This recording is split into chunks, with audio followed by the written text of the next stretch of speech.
Hello, nice to have you join us as we broadcast live from Channels Television's global headquarters in Lagos, Nigeria.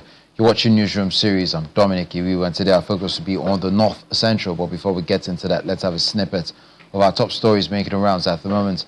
A three-story building located in the Alakija axis of Lagos State has collapsed, causing panic and confusion among residents of the area. According to the Permanent Secretary of the Lagos State Emergency Management Agency, Mr. Femi Oshayin-Tolu, the incident occurred unexpectedly and sent shockwaves through the community as residents and commuters rushed to the scene in fear of possible casualties and further structural failure. He said the sudden collapse reportedly occurred at about 11:40 a.m. today, disrupting normal activities in the neighborhood, with people fleeing surrounding buildings for safety.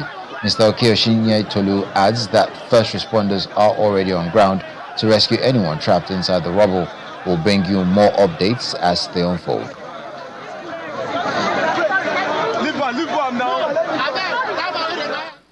More bad news, this time from Rivers State, where Governor Siminalayi Fubara has ordered the immediate sealing off of the site of the collapsed building along Odili Road, Port Harcourt, banning any further activities at the location. The governor gave the directive when he visited the scene of the incident today. He described the collapse as unfortunate and expressed sympathy to the victims. Governor Fubara said the site does not fall under the direct jurisdiction of the Rivers State government, but under the control of the Federal Housing Authority. According to him, the developer had repeatedly claimed that the state government lacked the authority to interfere in the project. Governor Fubara further directed that the site remains sealed while investigations into the cause of the collapse continue.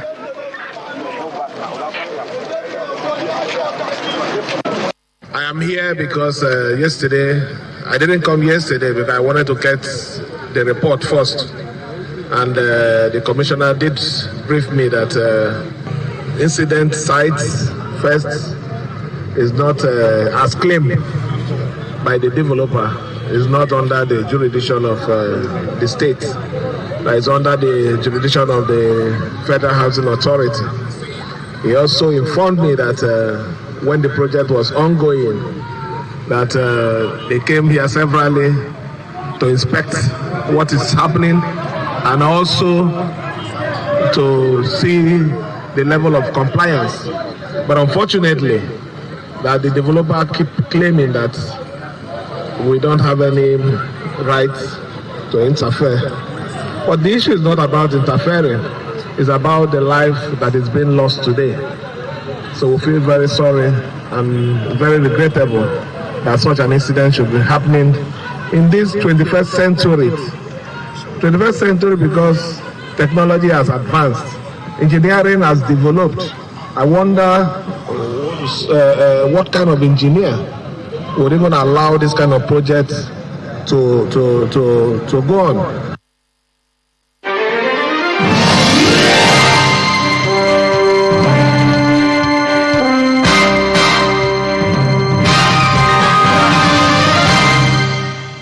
We start off in Nasarawa State, where Vice President Kashim Shettima has commissioned key infrastructure projects in Lafia.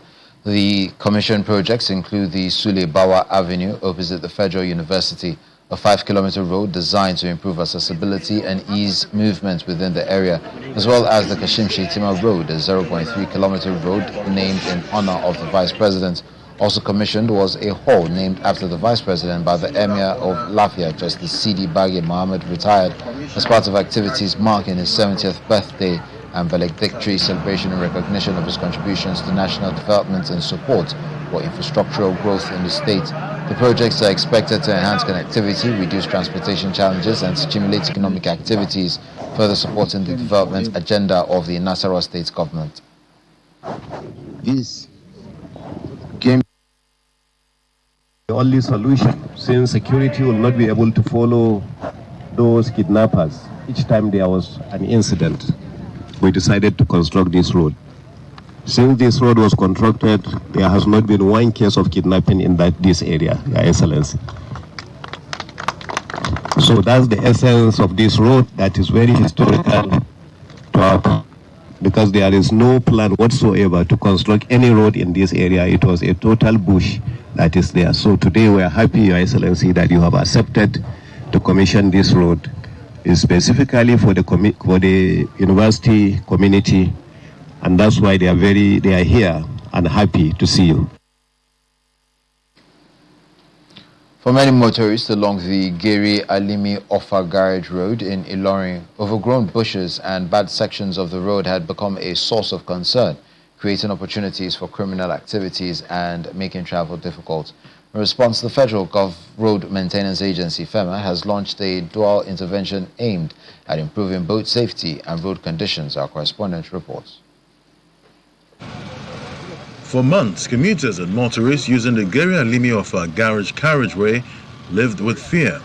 Overgrown grasses and thick vegetation along sections of the road provided cover for hoodlums who reportedly attacked road users and dispossessed them of their valuables.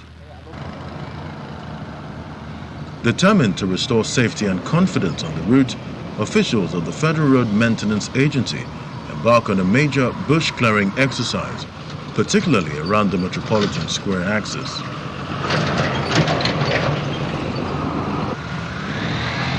FEMA says the intervention is part of its ongoing Operation Safeguard the Roads, an initiative designed to improve visibility, enhance security, and make federal roads safer for commuters.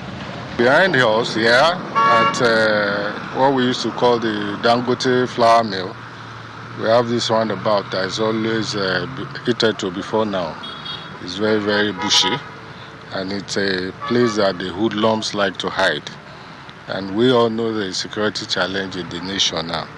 So FEMA, under our Operation Safeguard the Road, we came here and cleared the grasses and cut the overgrown trees around the roundabout. Residents of the area welcomed the development, describing the situation before the intervention as both dangerous and unsettling. Actually, before, it's very bush, very, very bush. Even at times, we do kill snake here. It's very, very busy and very, very dangerous by the night for we human beings. We really upset them because we are working here. So we have peace of mind now. There's no security purpose. Everywhere is clear, so we are okay with it. Beyond clearing vegetation, the agency also addressed the deteriorating condition of the roadway.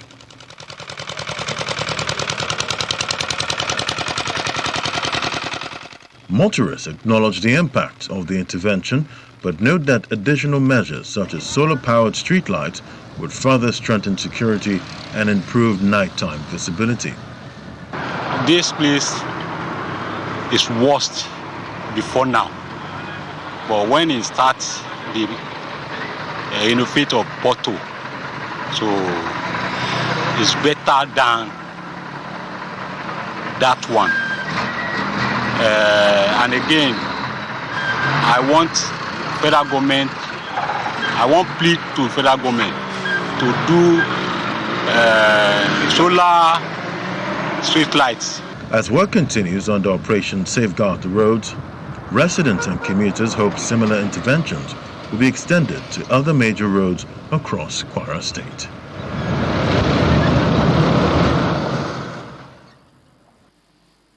Governor Caleb Muftwang of Plateau State and the Assistant Inspector General of Police in charge of Zone 4, Maurice Dankwambo, have called for a review of existing security measures and improved intelligence gathering following the recent attack on Mushere community in Boko's local government area. Speaking during the courtesy visit by the Assistant Inspector General of Police to the government house in Jos, the state's capital, Governor Muftwang described the attack as a painful setback and a collective failure of intelligence despite security deployments in the area. Mr. Dakwambo, who visited the state on the directive of the Inspector General of Police, assured residents that the police and other security agencies are working to identify operational gaps, strengthen security arrangements, and bring the perpetrators to justice. Yesterday, I convened a meeting of the heads of security agencies for us to review the situation, look at what we could have done better, and see how we can re-strategize. Yes, we're in the hot pursuit of the perpetrators of this wicked criminality. and we have some very useful leads, which I'm sure the AIG must have been adequately briefed, and we're taking very deliberate steps to see how we can bring those perpetrators to book. But one thing is very clear, is that we can't keep doing the same things and expect better results. We therefore need to continuously review what we've been doing. We need to re-strategize. And that's why I'm glad that the Inspector General of Police has sent you for an on-the-spot assessment and also to interact with government. Staying in Plateau State, the state's government says it will strengthen collaboration with traditional institutions as part of efforts to tackle insecurity across communities. Commissioner for Local Government and Chieftaincy Affairs, Newsom, stated this while outlining the ministry's priorities. He said traditional rulers remain critical partners in government's efforts to curb insecurity, noting that their closeness to the people places them in a strategic position to support peace and security initiatives. Mr. Newsom also disclosed that the ministry will assess activities in the 17 local government areas to ensure councils are meeting the expectations of government and the people.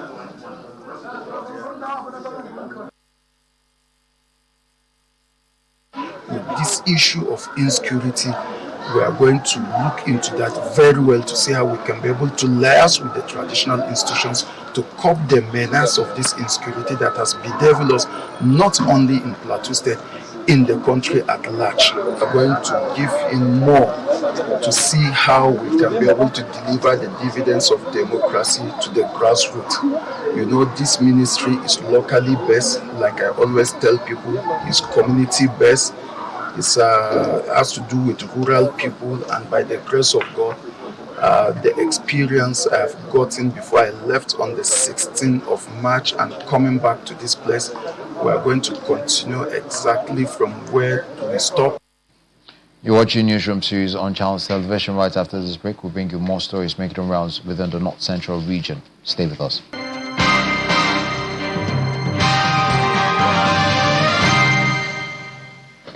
Welcome back. Now, in a bid to strengthen community policing and improve rapid response to security threats, the Just North Local Government Council has distributed motorcycles to security agencies and local surveillance groups. The intervention is expected to boost mobility and enhance security operations across the local government area. Our correspondent reports. A show of support for those on the front line of security. Dozens of motorcycles lined up at the Just North Local Government Secretariat signal a renewed commitment to protecting lives and property across communities.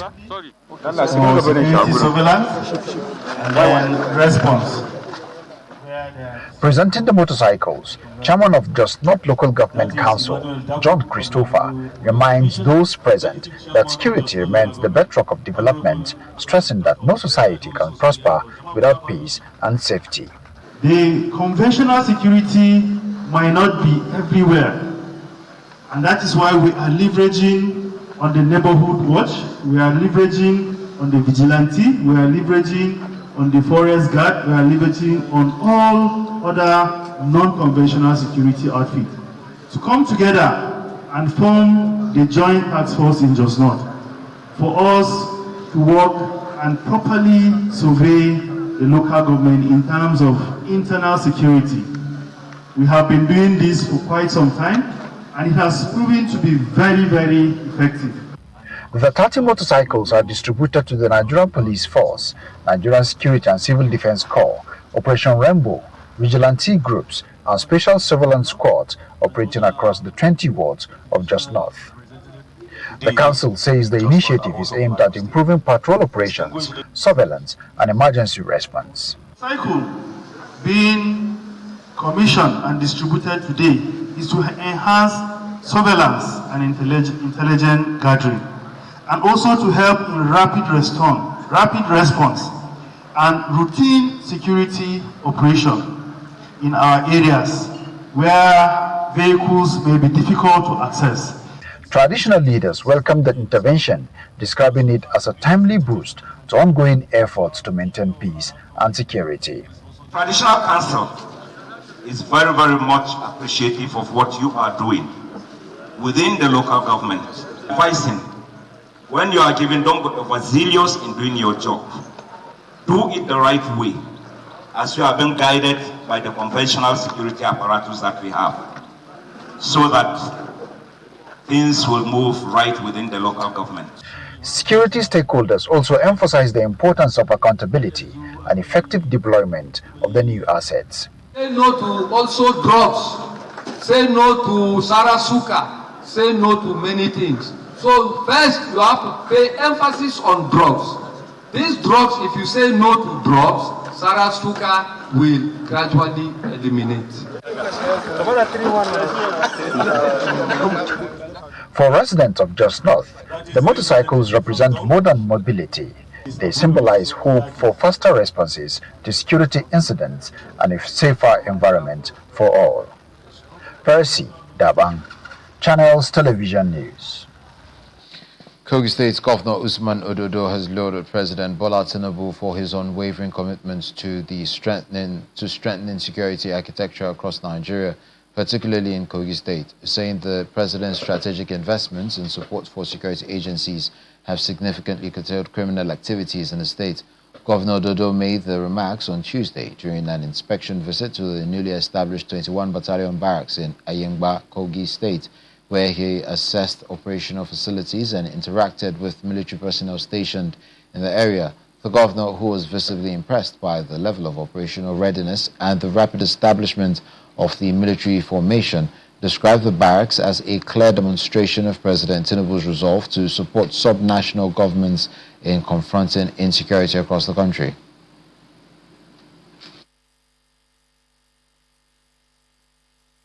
Here in Kogi East, we have a reduced cases of kidnapping, armed robbery, and all what have you.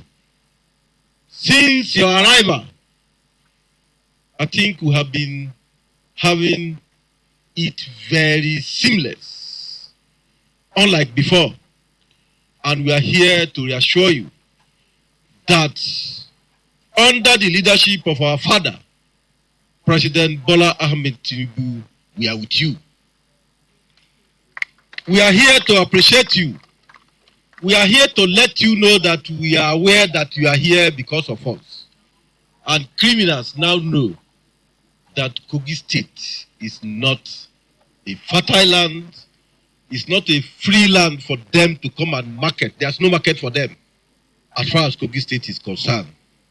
And of course, to let you know that whatever support you might be needing from the government, starting from federal to the state, Mr. President said I should tell you that he's ready to provide that needed support. So, we want to assure you that in as far as you are here for us to sleep with our two eyes closed, we will never turn our back on you. Continue doing what you are doing. I have seen a gallant officers that are ready to confront these criminals. They are nothing. All they are larging on is our terrain. That is why we are begging, we are shouting that we need air support. And Mr. President has graciously granted that approval that at any time we need air support, they will be available.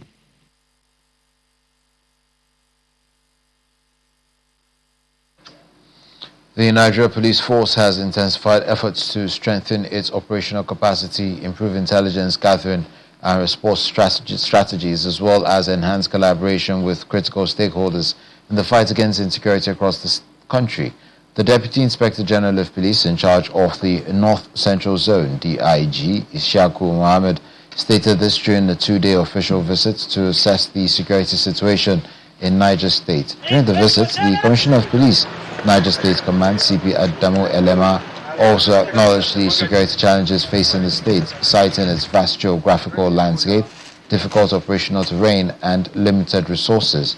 Despite these challenges, the Commissioner said officers and men of the command have remained resilient, professional, and committed through sustained patrols, intelligence-led operations, strategic deployments, and close collaboration with sister security agencies and local communities.